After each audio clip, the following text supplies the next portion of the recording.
오늘은 교과서 86페이지 고려의 경제활동에 대해서 알아보도록 하겠습니다.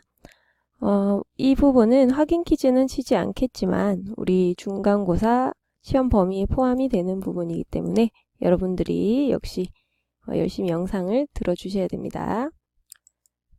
자, 그러면 농업의 발달에 대해서부터 먼저 살펴보도록 하겠습니다. 자, 고려시대에는 먼저 어떤 방식으로 이제 농업 발전이 진행되었는가에 대해서 살펴볼 텐데요. 이 고려시대의 농업을 발전시키기 위해서는 경작지를 확대하고 농기구, 그리고 종자개량, 수리시설 개발, 수리시설이라는 것은 물을 이용한 시설이 되겠죠. 농사를 위해서 물을 어떻게 사용할 수 있는가, 이것이 또 중요한 문제였죠. 그리고 농서 도입, 농서라는 것은 농업에 관련된 서적, 책을 의미하는 겁니다. 이런 것들을 통해서 이제 농업 발전이 이루어졌다. 기본적으로 이제 농민이 대다수를 차지하던 이 고대에서 조선시대까지 이 농업이 가장 중요한 국가의 정책을 차지했다고 볼 수가 있겠죠. 자, 경작지의 확대는 주로 개간을 통해서 이루어졌는데요. 이 개간이라는 것은 경작지를 늘려서 농업 생산량을 높이는 아주 중요한 방법이 되겠죠. 농사를 짓지 않던 땅, 황무지라든지 비워둔 땅인 진전, 이런 것들을 이제 경작지로 바꾸는 수단이 됩니다. 그래서 개간을 하는 경우에는 국가가 세금도 감면을 해주고 또 수확량을 분배하는 거에 있어서도 농민들에게 많은 혜택을 주어서 장려했다라는 것이죠. 특히 12세기 이후에 연해, 이 가까운 바닷가의 진펄, 진펄이라는 것은 이제 갯벌과 같은 뜻인데요. 이런 곳의 개간이 주로 이루어졌습니다. 특히 고려시대에 강화도를 예를 들어보면 지금 초록색으로 나와 있는 곳이 강화도의 원래 지형입니다. 아주 지형이 구불구불하게 보이죠? 그런데 이게 고려시대의 간척 사업의 결과 지금 이렇게 황토색으로 보이는 지역이 다 간척지가 되었죠. 이런 곳을 다 농토로 사용을 할 수 있게 되는 것이고, 이러한 강화도의 간척 사업은 몽골 침입 이후에 개경에서 강화도로 천도를 하면서 인구가 크게 늘어나죠. 그때 이제 활발하게 이루어졌다라고 알려져 있습니다. 자, 그리고 이제 수리시설, 물을 이용할 수 있도록 하는 시설은 대표적으로 김제, 벽골제, 밀양의 수산제 등이 있었고요. 또 농기구와 종자의 계량, 대표적인 농기구가 호미, 보습 이런 것이죠. 그리고 소를 이용해서 깊이가리, 이 인간의 힘보다는 이제 소의 힘이 강하고 그렇기 때문에 우경이라고 불리는 이 농경 기법이 발전하게 되죠. 이것은 신라의 지정왕 때부터 시작되었다라는 기록도 있습니다. 그리고 시비법이 등장하는데요. 시비법이라는 것은 비료를 땅에 뿌려서 더욱더 비옥한 토지를 만드는 것이죠. 이 비옥한 토지가 매년 만들어지면 예전에는 한 해는 농사 짓고 한 해는 쉬고 이렇게 휴경을 했었는데 이런 휴경이 없어집니다. 그래서 매년 농사를 지을 수 있기 때문에 휴경지가 점차 줄어든다. 이것이 시비법이고 고려시대에 크게 발전하게 됩니다. 또 고려 말에 이양법, 모내기라고 하죠. 여러분들이 알고 있겠지만 이 이전에는 직파법이라고 해서 그냥 모를 땅에 직접 심어서 농사를 지었는데 고려 말부터 남부 지방에 남부에서도 아주 벼농사가 잘 되는 일부 지방에서 이 모내기, 그러니까 모종을 좀 키웠다가 모판에서 길렀다가 튼튼한 놈만 골라서 옮겨 심는 이런 방식을 통해서 굉장히 생산량을 높일 수 있게 됩니다. 그리고 이제 밭농사에서는 2년 3작의 윤작법, 돌려짓기라고도 하는데요. 이러한 방법을 통해서 또 농경 기술이 크게 개선되고요. 고려 후기에 원나라에서 이제 농상집요라는 농서가 이암에 의해서 들어오게 되면서 또 크게 농업 기술이 발전했다고 합니다. 여러분들이 잘 아실 테지만 이 문익점 선생이 또 목화씨를 몰래 숨겨 들어왔다. 붓뚜껑에 숨겨왔다. 이런 이야기 들어보셨죠? 지금 보이는 것이 경남 산청에 목화를 처음으로 재배했던 곳이라고 합니다. 이 문익점이 이것을 가지고 와서 우리나라에서 따뜻한 이제 소못을 만들어 있게 된 그런 계기가 되었다는 것이죠. 자, 여기까지 이제 고려의 농업 발달에 대해서 살펴봤고요.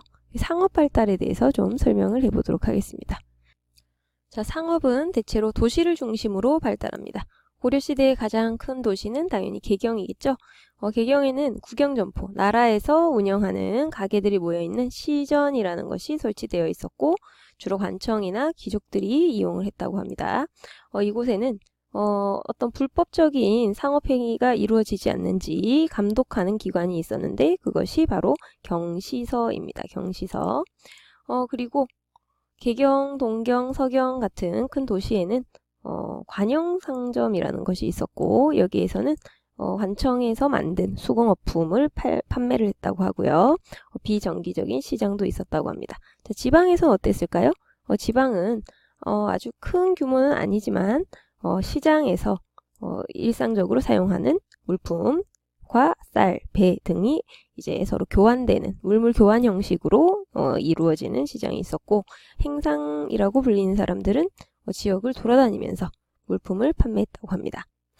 특히 고려 후기에는 상업활동이 굉장히 활발해졌고요. 시전도 커지고 업종별로 전문화됐다고 합니다. 예성강하고의 병란도 들어보셨죠? 지난번 학습지에서 우리가 지도에서 병란도 위치를 한번 찾아봤었는데 이곳은 이제 대표적인 고려의 항구 도시죠. 국제무역의 중심지이기도 하고 상업의 중심지이기도 합니다. 당시에는 육상으로 교역을 하는 것보다 이제 물길을 따라서 교역하는 것이 더욱 활발했는데요. 이러한 곳에는 여관이라고 할 수 있는 원이 발달해 있어서 이곳에서 많은 상인들과 관리들이 머물렀죠.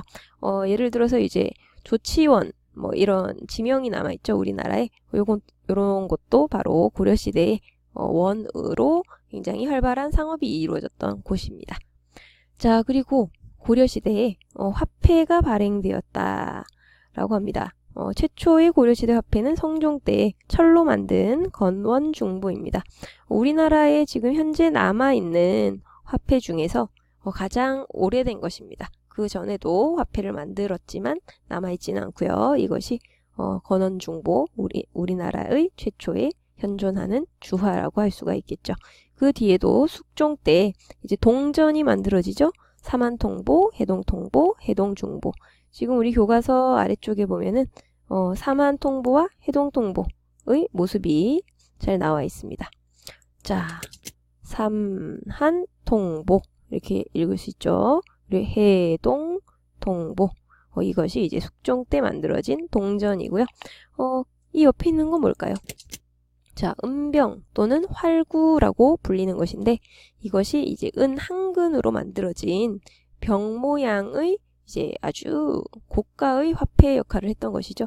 지금으로 치면 금괴 같은 것이겠죠. 이것은 이제 고려의 지형을 본따서 만들었다고도 하고요. 이 은병 한 개의 가치가 쌀 10석에서 50석 정도에 해당하는 아주 고액 화폐이기 때문에 뭐 집을 산다든지 이러한 아주 큰 거래에 사용이 되었을 것이라고 추정이 됩니다. 자, 그래서 이러한 화폐들이 고려시대에 많이 만들어졌는데 문제는 널리 유통되지는 못하였습니다. 왜냐하면 사람들이 아직까지는 물건을 거래할 때 곡식이나 배를 통해서 물물 교환하는 것이 훨씬 익숙했다. 그리고 이 동전이 유통되는데 시간이 좀 더 걸리고 나중에 이제 조선 후기에 가면 상평통보와 같은 화폐 유통이 그제서야 좀 활발해지죠. 자, 그러면 수공업의 발달에 대해서 살펴보겠습니다. 자, 고려 전기에는 관청과 소를 중심으로 수공업이 운영이 되었습니다. 이때는 관청에 소속된 기술자, 장인, 그리고 동원된 농민 이런 사람들이 이제 활용이 되었고요. 여기에서 이제 물건을 만들어서 국가의 공물로 바치는 것이죠. 고려 후기에는 민간과 사원 수공업이 발전했습니다. 이것이 점점 상업이 발전했다라는 증거가 되기도 하겠죠. 민간 수공업은 농촌에서 가내 수공업, 집에서 뭔가 만들어 파는 거 중심이고 특히 이제 배를 짜거나 뽕나무를 심어서 비단을 생산하는 이런 양잠업이 장려되었다고 합니다. 또 사원에 기술 좋은 승려나 노비가 많아서 특히 우수한 제품이 많이 생산되었다고 하네요. 자, 다음은 88페이지 국제교역의 발전에 대해서 살펴보겠습니다. 자, 국내에서 상업이 발전하면서 외국과의 무역도 발전을 하게 되는데요. 그 중에서도 고려와 가장 활발하게 교류한 곳은 바로 송나라였죠. 고려는 건국 이후부터 송나라의 문물을 받아들이기 위해서 사신, 학자, 승려 등을 송나라에 보내서 유학을 시키기도 하고 교류하였고, 송나라의 상인들이 또 고려의 황해를 통해서 들어왔습니다. 주로 이제 어떤 물품들이 교역이 되었는지 지도를 통해서 좀 살펴보면요. 이 고려와 송나라 사이에서는 주로 금, 은, 나전, 칠기, 화문석, 인삼, 먹 같은 것이 수출되고, 이 중에서 이제 나전, 칠기라는 것은 지금 화면에 보이는 것처럼 아주 아름다운 문화유산이죠. 주로 자개를 새겨 넣은 이런 보관함이 되겠습니다. 이런 것들이 이제 송나라로 수출되고, 화문석, 이제 주로 강화도에서 특산품으로 생산되던 꽃무늬 돗자리라고 보시면 되죠. 이런 것들이 송에서 아주 인기 있는 상품이었다고 하고요. 송나라에서는 비단, 약재, 이런 또 도자기 이런 것들을 고려로 수입해 왔다고 합니다. 자, 그리고 고려와 일본과의 교류는 어떠했는지 볼까요? 자, 일본과는 1073년에 일본 상인이 칼이나 갑옷 등을 고려 왕에게 진상을 한 이후에 이제 교류가 활발하게 이루어졌다고 합니다. 주로 곡식이나 인삼서적을 수출하고 황이나 수은과 같은 것을 수입했다고 합니다. 고려와 거란의 관계는 어떠했을까요? 이제 거란과의 큰 전쟁이 3차례 있었는데요. 이것이 끝나면서 고려에서 대장경도 수입을 하고 이것이 또 우리나라의 대장경 편찬에 자극을 주었고 이러한 동경, 이 동경이라는 것은 청동 거울이죠. 이런 것들도 이제 수입이 된 것으로 보이고요. 이 거란에는 주로 여진과 마찬가지로 은, 모피, 말 등을 이제 수입을 하고 농기구나 곡식, 문방구 이런 것들을 이제 수출했다는 것으로 보입니다. 여진도 크게 이제 수출이나 수입 물품은 다르지 않고 초기에는 여진이 약했기 때문에 이 고려의 조공을 바치는 형식이었지만 여진이 점점 강해지고 금나라를 건국하면서 사대 관계가 형성이 되죠. 자, 그리고 이제 고려와 아라비아 지역과의 교류에 대해서 살펴보겠습니다. 아라비아, 지금의 이슬람 문화권인데요. 이들이 이제 고려에 중국을 거쳐서 들어오면서 활발한 교류가 이루어졌다라고 합니다. 이슬람 쪽 사람들이 이제 상인들 주로 고려에 정착하기도 하고 관리로 활동을 하기도 했다는 기록이 있어요. 여기에서 이제 이 아라비아 지역뿐만 아니라 굉장히 많은 이 동남아 지역까지 고려가 교역을 했다는 것을 알 수가 있는데 지금 이것이 병란도를 중심으로 교역했던 국가입니다. 제일 왼쪽에 보이는 대식국이라고 보이는 것이 아라비아 지역이고 여기는 인도, 여기는 태국, 그리고 베트남까지 이 병란도를 중심으로 활발히 교역을 하였고 이런 것들이 이제 고려의 대외 무역을 대표적으로 보여주는 것이죠. 당시 고려의 상선의 모습이라고 보실 수가 있습니다. 자, 그리고 이러한 아라비아 상인들이 고려로 들어와 가지고 박물을 바쳤다라는 기록이 또 고려사의 현종 16년에 기록이 되어 있고요. 그 외에도 아라비아 상인들의 당시 상선 모습이 여기 나와 있죠. 자, 이렇게 고려는 병란도를 중심으로 굉장히 활발한 대외 무역을 했다는 것을 알 수가 있는데 왜 하필 이 병란도가 고려 무역의 중심이 되었는가에 대해서 좀 생각을 해볼 필요가 있겠죠. 그 밑에 이제 활동하기로 내려가면 자료 1번에 병란도에 대한 내용이 나와 있습니다. 굉장히 활발한 모습으로 국제무역이 이루어졌다는 것을 송나라 사신이었던 서긍이라는 인물이 고려도경이라는 책에서 밝히고 있는데요. 왜 병란도가 국제무역항으로 발전했는가? 거기에는 이 위치 자체가 예성강 하구에 있어서 개경과 가깝고 그래서 국제무역항으로 이제 성장을 하였다라고 볼 수 있겠죠.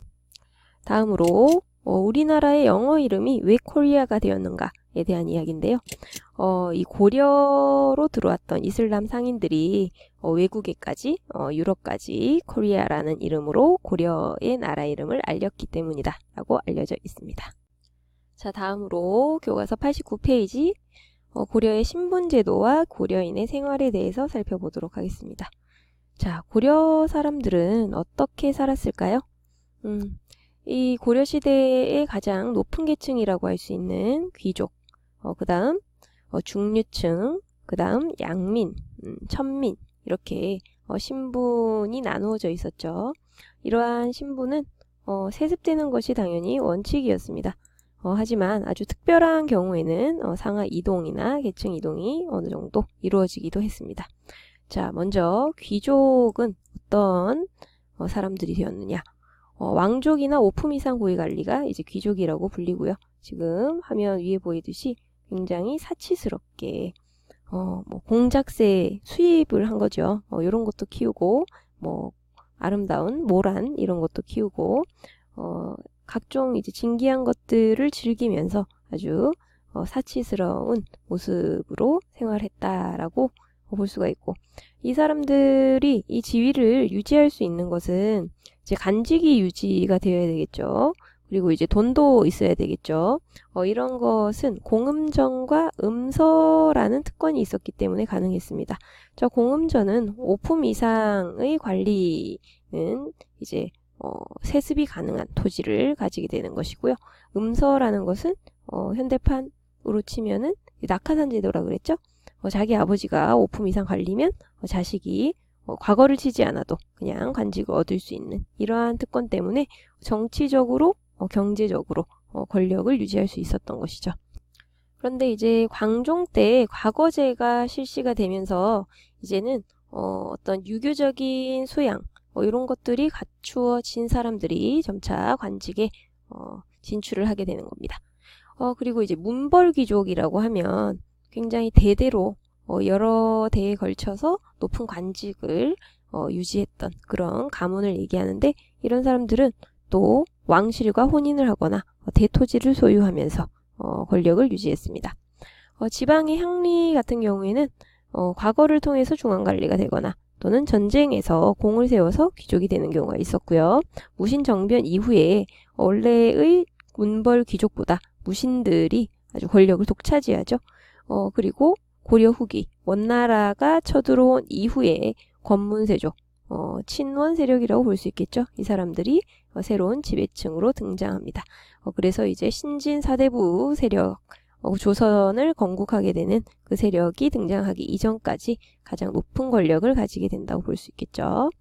지금 이제 화면에 보이는 것이 삼태사, 당시에 가장 고려 건국에 큰 공을 세웠던 세 관리들의 묘에 소장되어 있었던 관리의 가죽신, 그리고 허리띠, 머리에 관리들이 쓰는 복두라는 것인데요. 이것이 굉장히 호화스러운 당시 귀족의 모습을 잘 보여주는 것 같습니다. 자, 90쪽으로 넘어와서 중류층은 어떤 삶을 살았는지 좀 살펴보겠습니다. 일단 중류층은 귀족과 양민 사이에 있는 중간 계층을 얘기하는 거죠. 이 사람들은 주로 중앙관청의 실무를 맡은 서리, 그리고 궁궐에서 실무를 담당하는 남반, 지방행정의 실무를 맡은 향리, 하급 장교라든지 지방의 역을 관리하는 영리 등이 있었습니다. 그러니까 하급 관리들이라고 볼 수가 있는데, 이 사람들은 세습적으로 직역을 물려받았죠. 아버지가 향리면 자식도 향리, 아버지가 서리면 자식도 서리, 이런 식으로 세습이 되었고 그 대가로 토지를 받았습니다. 이들은 뭐 일반 양민들과 크게 다르지 않은 경제적 수준을 가지고 있었다고 볼 수가 있고, 고려 초기의 호족들은 이제 기존의 권력을 이제 중앙에 빼앗기면서 향리가 되었지만, 이 후기에 가면 갈수록 중앙 집권화가 되면서 점차 힘이 약해지죠. 그래서 예전과는 달리 예전에는 뭐 호장이나 부호장으로 불리면서 굉장히 지방에 큰 권력을 행사했으나 후기에 가면서 지방 행정의 보조자 역할, 특히 이제 조선시대에 가면 더 낮아지죠. 이렇게 지위가 약해졌다고 볼 수 있습니다. 다음으로 이제 양민들은 뭐 대부분의 농민을 얘기하는데요. 이 사람들은 고려시대 백정이라고 불렸습니다. 백정은 일반 백성을 얘기하는 고려시대의 용어죠. 조선시대의 백정이라고 하면은 도살업에 종사하는 소돼지를 잡는 아주 천한 이런 신분이었는데 고려시대는 일반 농민을 가리키는 말입니다. 구분을 하셔야 되고요. 이 사람들은 이제 국가의 조세, 공납, 역의 의무를 지죠. 그리고 이제 상인과 수공업자도 양민이었지만 농민보다는 천하게 여겨졌다. 그래서 이제 조선시대 가면은 산농공상이라는 말이 일반화되죠. 그리고 농민 같은 경우는 조상이 물려준 땅을 가지고 있기도 했고 국공유지 또는 다른 사람의 땅을 빌려서 경작하는 소장농이 있기도 했습니다. 이도 안 될 경우에는 이제 품팔이 가장 비참한 신세인 거죠. 여성들은 뭐 이 옷감을 생산하면서 또 경제 활동을 하기도 했고요. 농민 같은 경우는 이 농사에 있어서 이 생산량을 높이는 것이 굉장히 중요했기 때문에 개간이라든지 새로운 농업 기술을 배우는 것을 중시했다고 합니다. 그리고 이렇게 개간을 하면은 국가의 혜택을 입었다고 했죠. 하지만 너무 세금을 과도하게 걷는 탕가놀이가 있거나 자연재해를 입었을 경우에는 굉장히 큰 타격을 입고 경제적으로 몰락을 하게 되죠. 향소 부곡 들어보셨죠? 이곳은 이제 고려의 특수행정구역이라고 볼 수가 있는데 국가에서 특정한 역을 부과합니다. 뭐 어떤 수공품을 생산한다든지 힘든 일을 시키죠. 향이나 부곡에 사는 사람들은 주로 농사를 지었고요.